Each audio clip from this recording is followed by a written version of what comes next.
میں سب سے پہلے تو مولانا طارق جمیل صاحب کو ادباً سلام عرض کرتا ہوں اور ان کو سلوٹ پیش کرتا ہوں کہ ان کی جو دین کی خدمات ہیں بچپن سے ہم سنتے آ رہے ہیں، 40-45 سال کی خدمات ہیں، یقین کریں کہ قابل دید ہیں۔ اور جو کچھ ان کے ساتھ ہوا،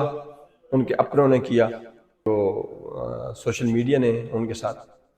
تو بہت ہی افسوس اور دکھ ہوا ہے۔ میں دل سے مولانا صاحب کے ساتھ ہماری ہمدردیاں، ہماری دعائیں آپ کے ساتھ ہیں کہ جو دین میں آپ کی خدمات ہیں مولانا صاحب،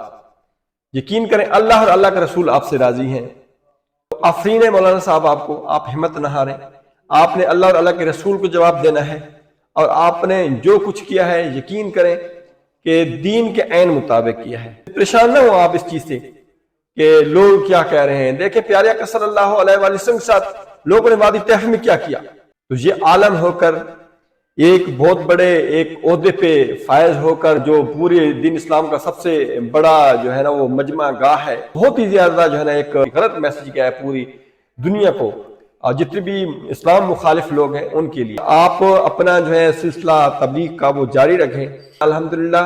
ہر جتنے بھی مکتب فکر کے لوگ ہیں، جتنے بھی فرقوں کے لوگ ہیں، جتنے بھی مسالک کے لوگ ہیں، سب آپ کی دل سے احترام کرتے ہیں، ادب کرتے ہیں۔ الحمدللہ ہم اس چیز کی گواہی دیتے ہیں، ہر بندہ اس چیز کی گواہی دیتا ہے کہ الحمدللہ مولانا طارق جمیل جیسے علماء کرام کی بڑی اشد ضرورت ہے، اور اللہ تعالیٰ آپ کی زندگی میں برکت عطا فرمائے اور آپ کو ظاہر باطن صحت عطا فرمائے۔